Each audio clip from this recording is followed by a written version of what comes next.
Dulu, waktu ayah dibawa dikubur waktu ikut pramuka.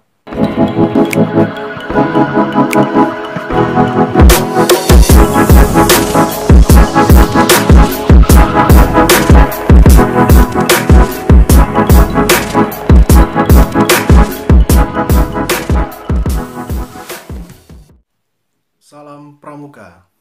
Kaget ya saya pakai seragam pramuka. Atau lebih kaget karena seragamnya masih muat. Biasalah.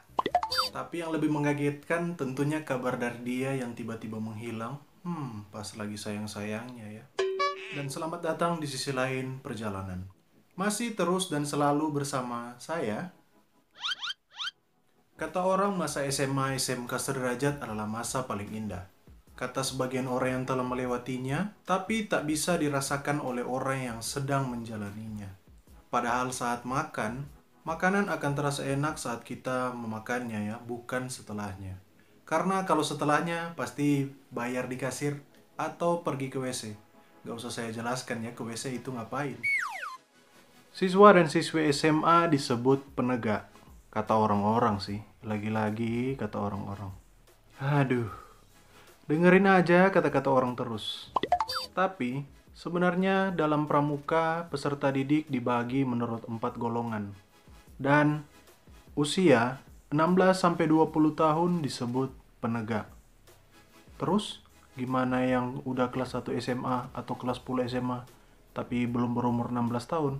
Masa yang putranya pakai celana pendek ketika teman-temannya udah pakai celana panjang? Kalau masalah itu, tanyakan pada pembinamu. Karena di video kali ini kita akan membahas bukan tentang celana pendek dan celana panjang, usia 16 masuk di penegak, tapi kalau belum usia 16 masuk di mana?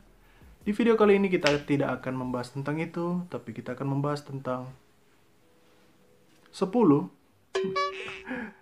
kesalahan masuk penegak. Nomor 1, beli seragam yang tidak sesuai.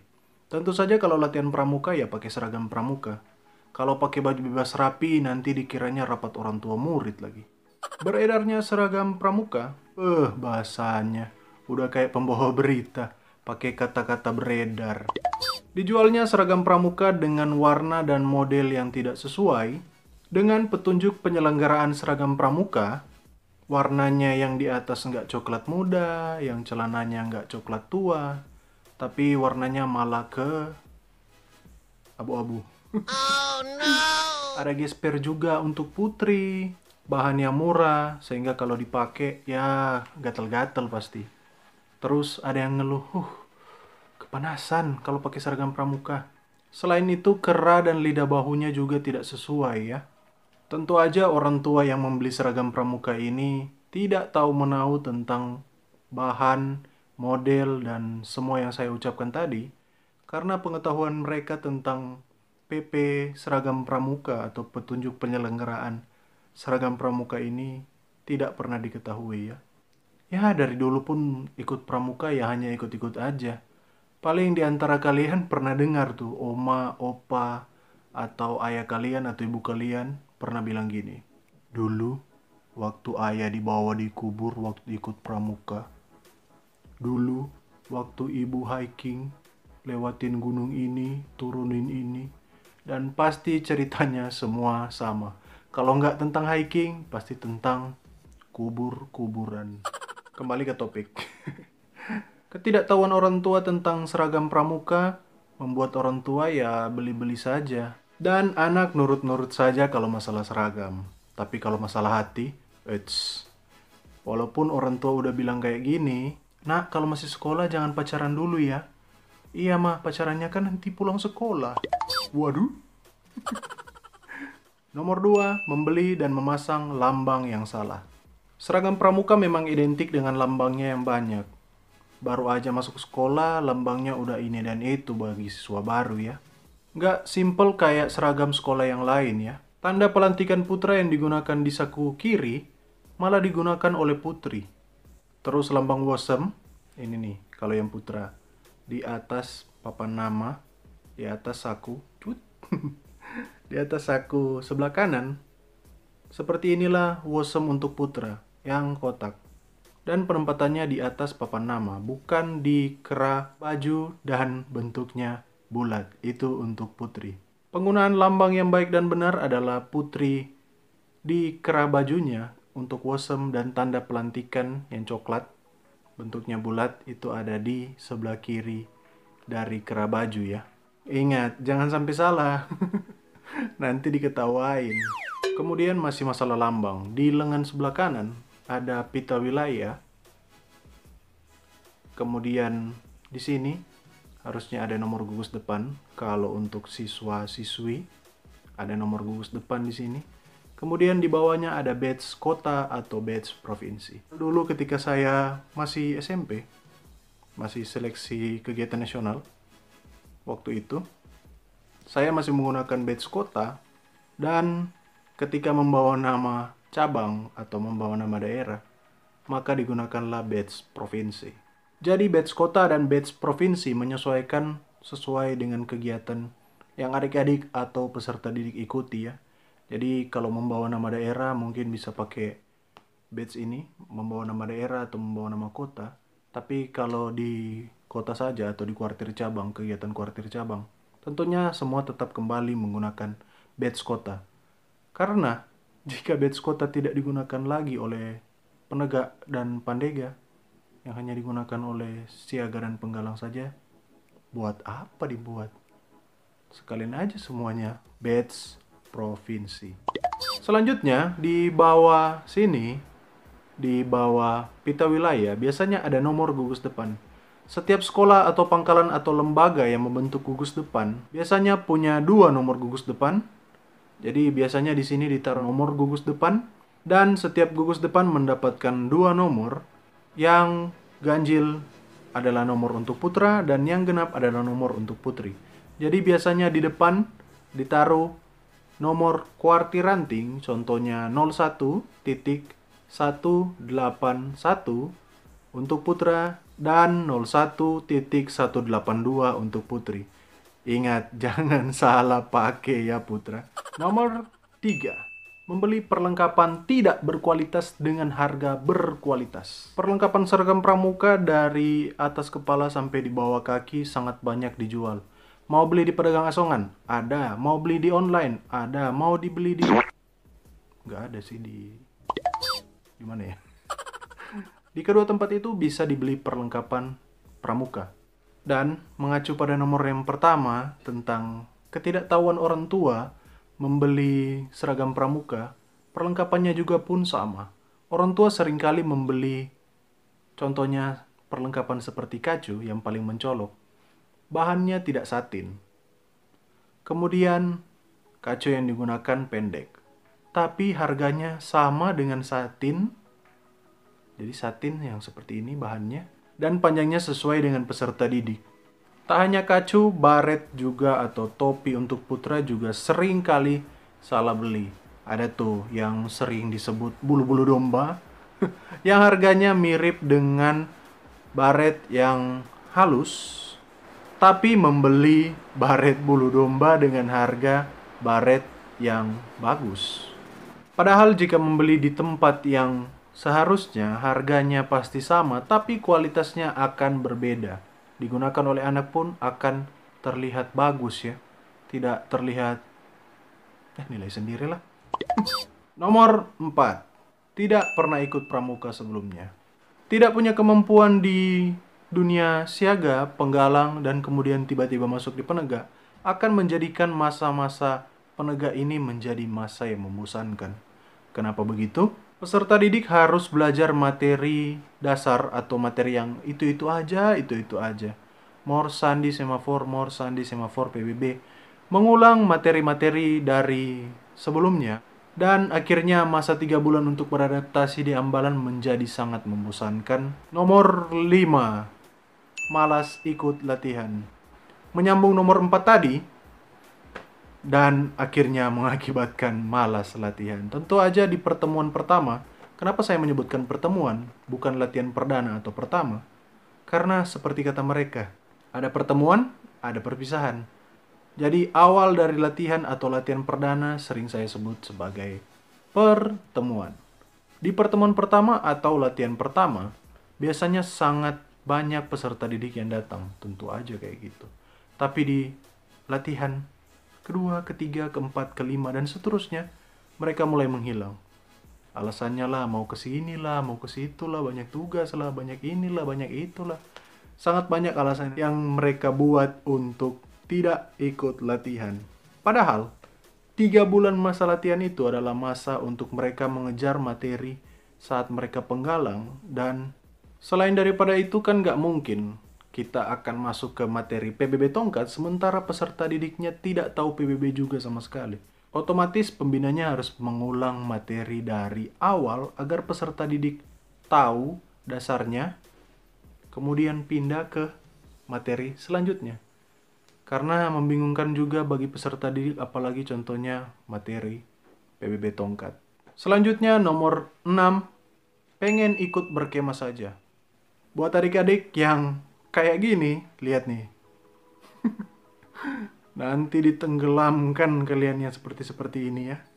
Malas ikut latihan dalam 3 bulan masa adaptasi justru membuat peserta didik ini kebingungan saat berkemah. Contohnya ketika membangun tenda atau mendirikan tenda. Sebelum berkemah biasanya peserta didik akan diberi materi ikatan. Dan ikatan ini akan berguna untuk membangun atau mendirikan tenda dari bambu. Jadi menggunakan terpal, kemudian ada bambunya, 1, 2, dan satunya lurus, kemudian harus diikat. Ini akan menjadikan peserta atau adik-adik yang malas latihan justru terlihatnya kurang aktif dalam berkemah karena ya pengen ikut aja berkemah-berkemahnya. Dan akhirnya akan mulai merasa terkucilkan mungkin, atau merasa, waduh, saya kok gini amat ya.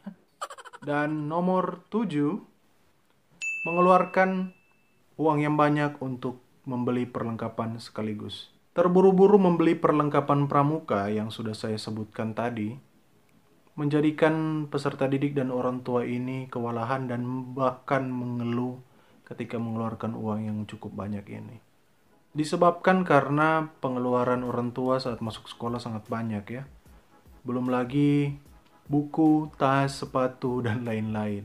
Solusi untuk membeli perlengkapan pramuka, kalau saya memberi solusi seperti ini. Contohnya, peserta didik akan memberi yuran setiap pertemuan. Waduh, yuran lagi, yuran lagi. Uang Senin aja nunggak, nggak bayar-bayar. Terus sekarang yuran lagi, yuran lagi. Uang Senin masih ada nggak sih kalau uang Senin sekarang? Zaman sekarang masih ada. Kayak tua banget ya. Nah, yuran ini bukan untuk pembina pramukanya ya. Jadi, pembina melalui Dewan Ambalan akan menyiapkan sebuah buku tabungan yang nantinya akan diisi oleh peserta. Contohnya, misalnya, satu pertemuan peserta akan mengumpulkan Rp10.000 dan uang itu akan dicatat di buku tabungan tersebut. Jadi, akan ada catatannya, bankirnya atau bendaharanya. Dan kemudian peserta akan membawa buku tabungan itu sebagai bukti untuk orang tua bahwa dia telah membayar uang yuran, bukan dipakai buat beli skin Mobile Legends. Nah, dalam 1 bulan biasanya kan ada 4 kali latihan, 4 minggu. Nah, dari 4 minggu tersebut jika dikumpulkan 10.000, dalam 3 bulan terkumpul 120.000 tentunya. Dan itu sudah cukup membeli perlengkapan pramuka dari atas sampai di bawah sih. Dari tadi kita membahas terus 3 bulan masa adaptasi. Apa sih itu 3 bulan masa adaptasi? Karena di video kali ini kita tidak membahas tentang itu, silakan tanya pada pembinamu. Nomor 8. Malu. Seperti yang sudah dibahas di nomor 5, malas ikut latihan ini banyak sekali alasannya. Dan salah satu alasannya yakni mulai ketinggalan materi, jadi mulai malu dan apa ya kalau mau dibilang, menjadi satu alasan saja sih. Karena menurut saya, jika adik-adik ketinggalan materi ya silakan mencari teman Anda, belajar tentang materi tersebut, ataupun datang pada minggu selanjutnya ya. Tapi kalau latihannya 3 bulan udah nggak datang-datang, waduh, sulit juga mau ngejar materi. Nanti yang jadi sulit itu pembinanya. 3 bulan peserta lain sudah sampai di materi Selanjutnya datang lagi adik-adik peserta didik yang nggak tahu apa-apa. Ya, tapi itu urusan pembina lah. Mau digimana-gimanain ya terserah pembinanya. Selain daripada itu, adik-adik juga mungkin tergiur mengikuti ekstrakurikuler lain. Siapa bilang ikut pramuka tidak boleh ikut kegiatan ekstrakurikuler lain? Dulu saja saya SMA di rumah hanya 2 hari ya. Setelah pulang sekolah, saya selalu ikut kegiatan ekstrakurikuler dan bahkan ke sana kemari untuk datang ke gudap-gudap dari teman-teman untuk silaturahmi dan bincang-bincang tentang keluh kesah mereka dan segala macam tentang dunia penegak. Dan bagi adik-adik yang punya 2 kegiatan ekstrakurikuler ya harus pinter-pinter bagi waktu ya. Tapi kalau waktu latihannya sama ya harus pilih satu.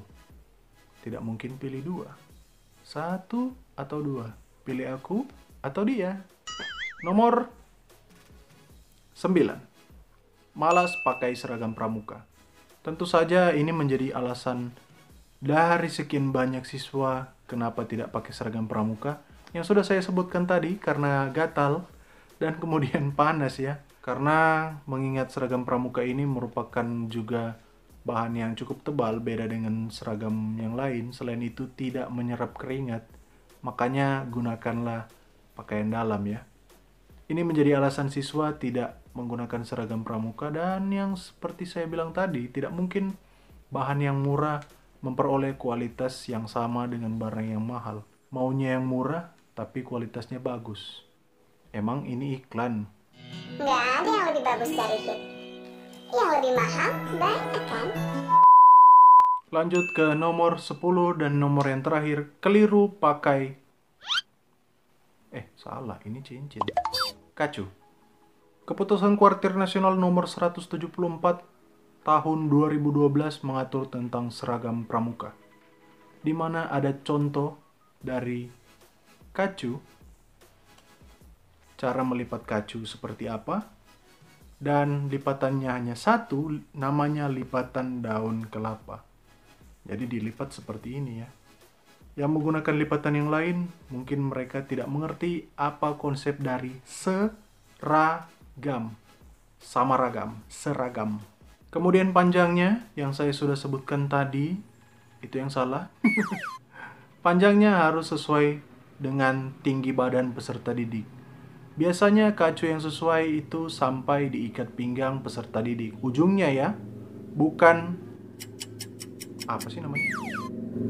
Ya kayak gitulah. Demikian video saya yang cukup panjang ini. Tidak perlu berpanjang lebar lagi karena yang panjang dan lebar hanya jalan tol ya. Jangan berpikir yang lain. Terima kasih untuk teman-teman yang telah menonton video ini sampai selesai. Jika ada ide, kritik, dan saran untuk video-video saya selanjutnya, silakan tinggalkan di kolom komentar. Dan sekolah itu wajib, pramuka itu hobi, cinta itu pilihan. Saya Gary Ontorael.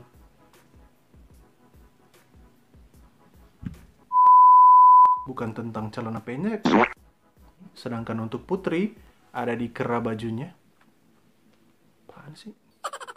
Dan panjangnya bagus, mantap. Selanjutnya, nomor 6. Ya, masa maunya